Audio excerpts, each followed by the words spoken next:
What is up, guys? Shalom, shalom. I hope you guys are doing well out there.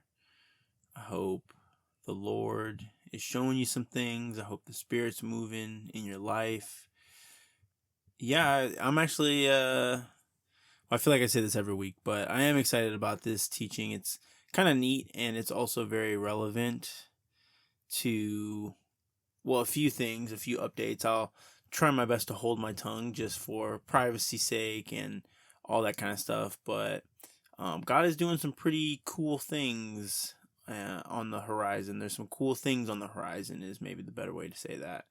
And God is definitely answering prayers and bringing cool, awesome gifts into my life and into others in the church. And yeah, and so it's funny, the topic of this, or at least partially of this teaching, is how one might go about attracting a godly wife. This was recorded a while ago, um so there's that. But then the other part of this teaching is, well, it's kind of an overall teaching about rest in a sense, and a winning souls for the kingdom, what that looks like in truth versus where does that idea come from? Because in truth, and even just if you read the Bible, there really isn't a call per se to specifically win souls for the kingdom. The call is to preach and to spread the gospel. I just came across this Charles Spurgeon quote, and I don't know too much about his writing. I know a little bit about him because I went through a phase where I was trying to read up on all the quote unquote early church fathers, and he was one of them. So, but I couldn't tell you anything really about his writings that I remembered specifically. But I did come across this quote from him that I really liked, and I'm gonna butcher it now, but it's basically, he said that if all of God's elect had a yellow stripe painted on their back, I would go around lifting up people's shirts. But because that's not the case, I preach, because those who will hear and believe the gospel that I'm preaching are God's elect and are proving that they are by the fact that they're able to hear what I'm saying. Now, again, I'm paraphrasing that. I'm kind of ad-libbing or whatever, but basically that's the gist of the quote. And I think it's a really great quote, and really relevant even to this teaching that, again, this conversation, I can't remember exactly when it was recorded, but it was definitely a few months ago. So um yeah, I think that's all I want to say about that. Just a quick reminder, I will be again doing a double post this week. So I'm going to, I guess Wednesday is the last day that I did that. Where I'm going to put chapter 2 of the Truth, the Book of James, the audiobook, on this channel, just to have it out there for those who want to check it out, maybe want to listen to how the audiobook editing is going. And um, also, I'll just remind you that if you haven't gotten the book yet, if you have any questions about predestination and the doctrine of election and how our experience of will intermingles, intertwines with God's will and the understanding of God's sovereignty. If you have questions on that kind of stuff and want them answered in novel form, well, boy, do I have good news for you, because there's a book on Amazon right now, and it's called The Truth, the Book of James, Volume 6. But I mean, don't worry about the Volume 6 part. That's not really relevant to the whole thing. It's the book is The Truth, the Book of James. And if you search it on Amazon, it'll be the first thing that comes up. Praise God. And if you search it on Barnes and Noble, again, first thing that pops up. So go and check it out. It's a good book. And yeah, I think that's everything I want to say as as far as an intro goes. So I guess without further ado, let's jump right into the teaching. What was I saying? Oh,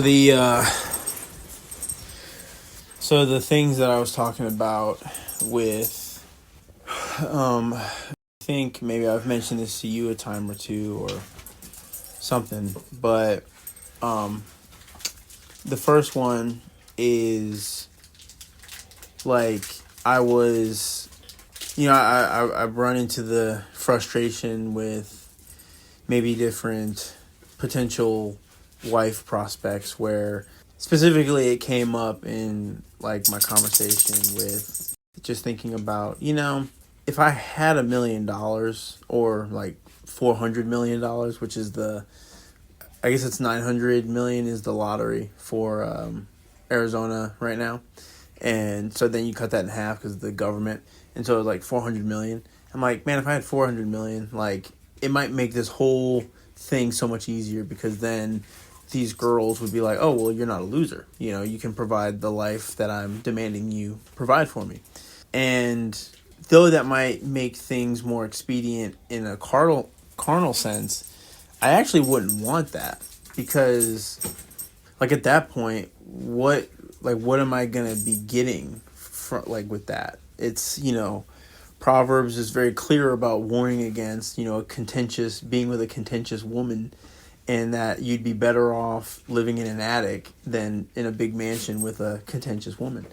And so it's like, well, I don't even want that. Like, I want the girl who is down to be poor and live in an RV with me. And so, like, that's the motivation maybe to press in and stay where I'm at. Your situation is the ideal situation to find your ideal wife in. Yeah. Mm-hmm. Not having a sweet job, making a bunch of money or something. Mm-hmm. Though that is what it could look like down the line, but initially that almost seems like it would cause more difficulty.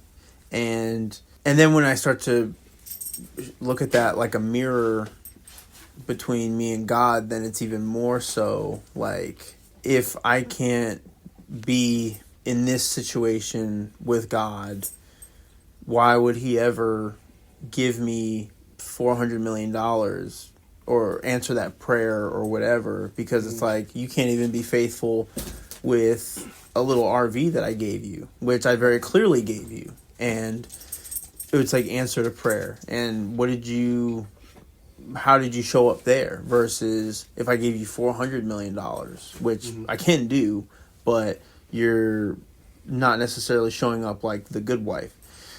And so there's that. And it feels like it's kind of connected to the other thing that I was talking about with yesterday. Because it's been a while since I thought about it, and I probably did tell you this, but like 6 years ago, when I first started realizing what I was hearing from you and was different,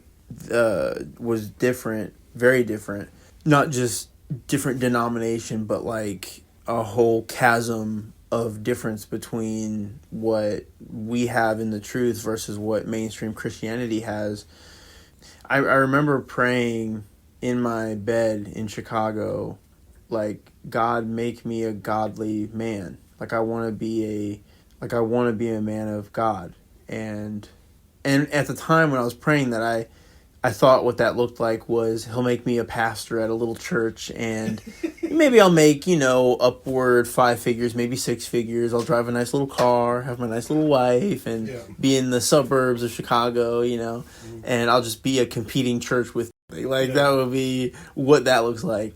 And the fact that it's the fact that it's looked like this it's funny because it's like, that is the answer to the prayer, but it's like, oh, that's what I was praying for? Like, holy shit.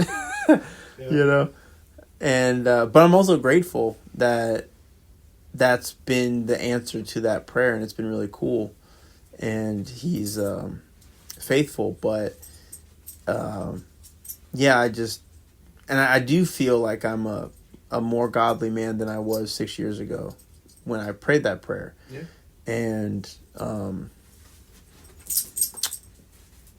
And so it's like, well, now like where does it go from here? Because it's like I'm still in the early stages, so I feel like, oh man, like does this even include a wife or whatever? Because it kind of seems like that might be a distraction or a something that, well, yeah, distracts from the point, because then all of a sudden kiddos come into the mix, and I think kids are great. Like, I mean, that's, great if you have kids and stuff, but then you got to go to like soccer games and extracurricular activities, parent teacher conferences, and it's like I have to evangelize tonight. Like, I don't have time to like, what do you mean I have to go to a parent teacher conference? Like, what? But, and I'm not like talking down on that. I think that that's a beautiful calling, and I don't think that I'm not called to that, but it does put things into perspective of like, hey, that's what that looks like, by the way, like that's what that means. And so this other thing kind of is in competition with that. And I don't know how to reconcile those two things yet, and if they're even reconcilable. I suspect that maybe they are, but I'm not tied or committed to a way that it has to look. But because, again, like I said, when I prayed that prayer 6 years ago, I thought it meant that I was just going to be a pastor at a church somewhere in Chicago, and it'd be kind of like, oh, that's cool. But I didn't know that it would look like this, for that prayer to be answered. So, yeah, I hear you that. yeah, it's like 6 years junior, tried 20 years. Preach it, brother. Well, kind of going back to the, being faithful with little and much kind of thing. Like, if you're not faithful with, that wife picture analogy, like if she can't, dig you in these situations, like, what does that mean about the 400 million situation? Mm-hmm. And then, the parallel of like, okay, well, if you can't be faithful in the impoverished rig situation, you can't be faithful with the 400 million rig or 400 million situation. And the faithfulness there, and the thing that God's looking, like the thing to be faithful about there is not the money. The thing that all of this, the wilderness, is about establishing is it's rooting us. It's the opportunity to root us in our sonship. It's just how it is. Didn't make the rules. It's just it's just the way it is, that like the only way we can get welded into our identity and sonship is in this environment.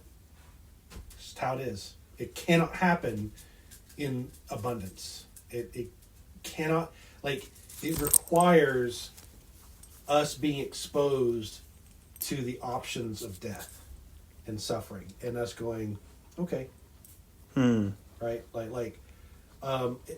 it's us being exposed to, I'm okay if my prayer isn't answered. I'm okay with this suffering. I'm okay, like I'm still a son. Yeah. Right? That's what Jesus had to walk through, and that's what we got to walk through. And well, you think it's specifically like that, or why is it like that? Like it has to be in the wilderness and not in abundance. To have the option, like to be exposed to like death, because in the in abundance, there's safety and there's peace, right? There's, like, oh well, if my car breaks down, I'll just buy another fucking car, right? Like, I'll just get me another Land Rover, probably with upgrades this time. Yeah. I'll get that lift kit I was thinking of. So, lifted Land Rover. Yeah. I don't know if they do that. I don't know, but it's in the wilderness. It's in this version of learning suffering and being able to walk through suffering that we learn our sonship, and that's just how it is. There's still more good nuggets to eke out of that as to like why that is the mechanism. and it's actually been on the radar lately. But at least right now, it's just like that's the way it is. Mm-hmm. Like that, like, and praise God that that's where He has me and has us, is to learn our sonship, and it takes us from being those who would rejoice in the mountain obeying our voice to those rejoicing that our names are written in heaven. Right? That's one of the types of results that would happen in us, is we would sincerely be people whose rejoicing is in our names being written in the book of in heaven, versus being people who are rejoicing in the receiving of the things that they ask for. Yeah. But until this is accomplished, we will be people who can't help but to find life in and rejoice in the receiving of the things that they've asked for. And again, that's kind of one of those great paradoxes, is like, you know, that's answered prayer, right? It's like, but the thing to answer, the thing, like the place of us being that where we get all the answered prayer is in the place where we don't care about the answered prayer. We care that our names are written in heaven. Yeah. And so you don't get to the place of answered prayer directly. You have to actually let go of that. Mm-hmm. That's one of the things that the wilderness and Jesus did that, right? It's like, oh, say to this bread, say these stones become bread, or throw yourself off here and, like, let's see something here.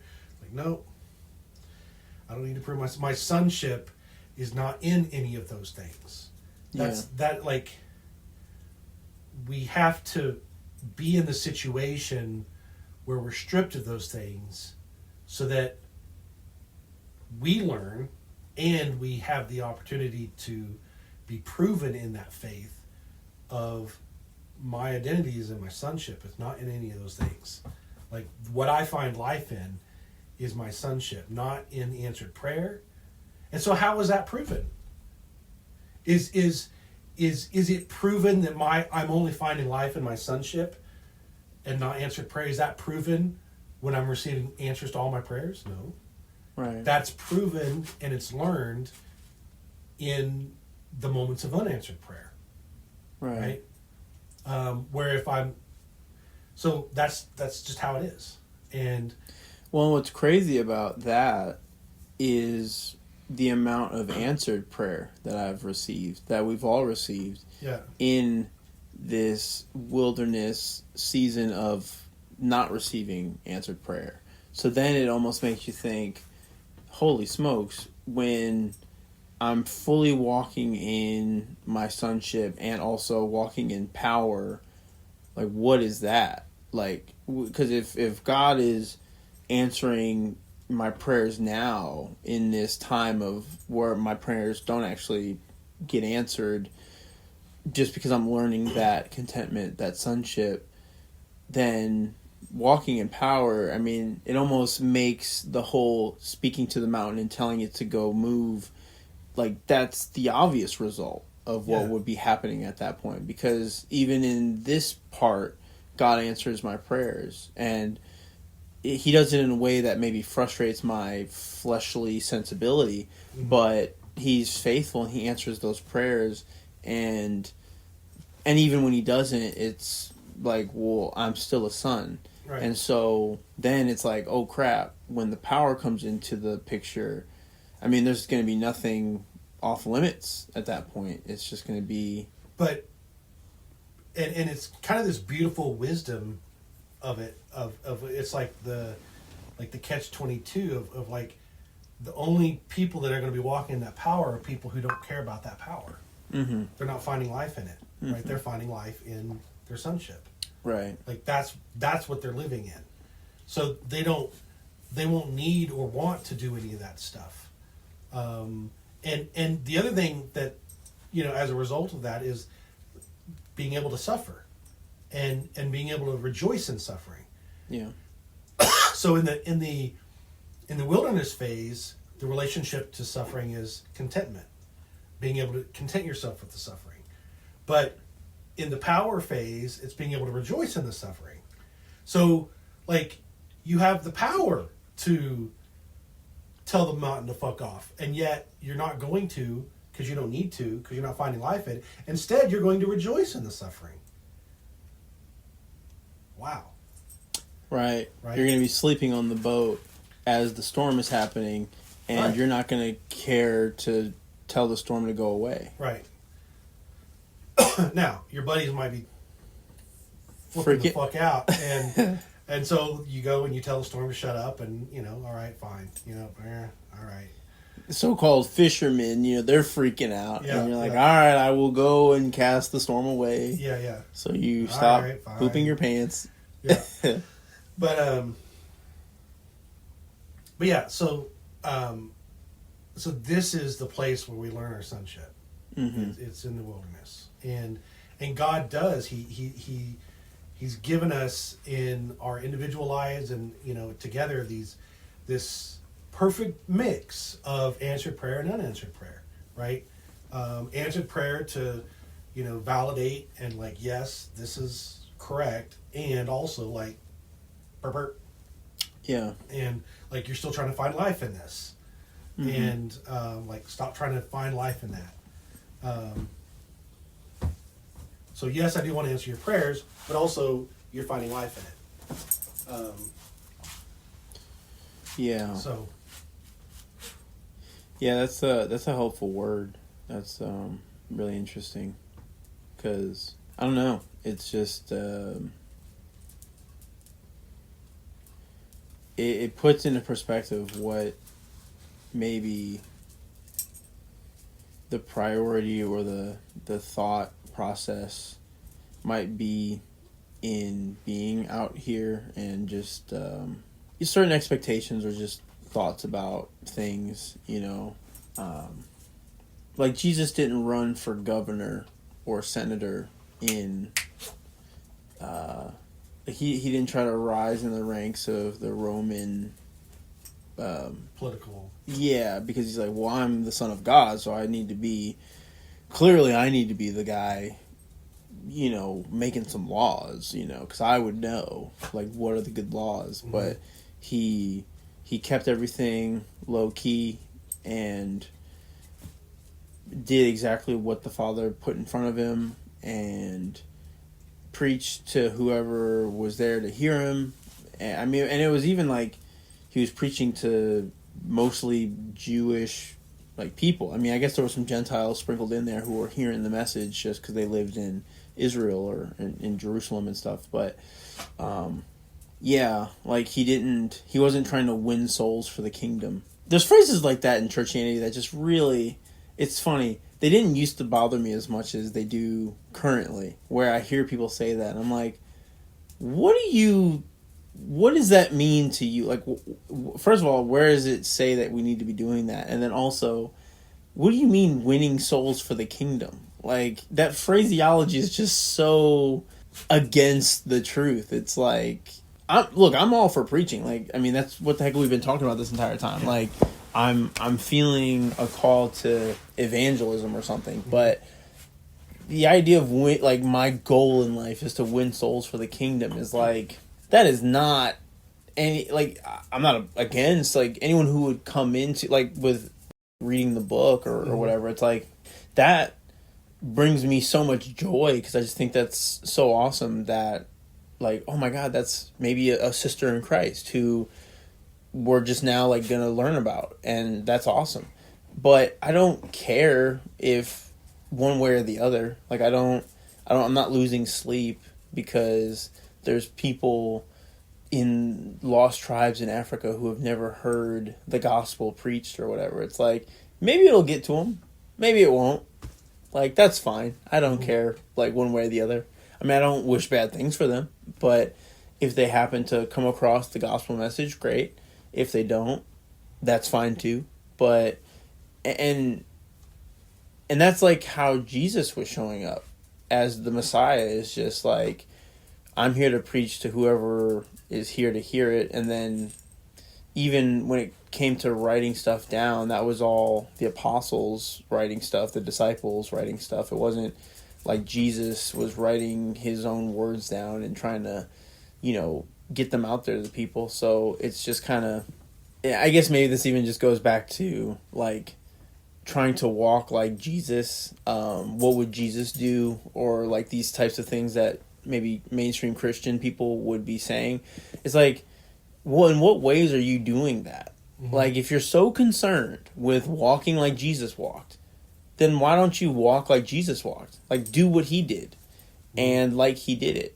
And they don't even know what that is. Or they seem just totally like that's a foreign concept or something. Like, and they're saying phrases and things that like their pastor maybe told them, but never actually came out of Jesus's mouth. And it's like, winning souls for the kingdom? What are you talking about? Like, that's not a thing, Well, I think it's conflating because like Jesus was very much like I need to go preach. Like I can't stick around here because I gotta make my rounds. Like, I got rounds to make. There's some cities I need to go be preaching to. Paul's similar thing, like described very much like I've got to be sharing the gospel.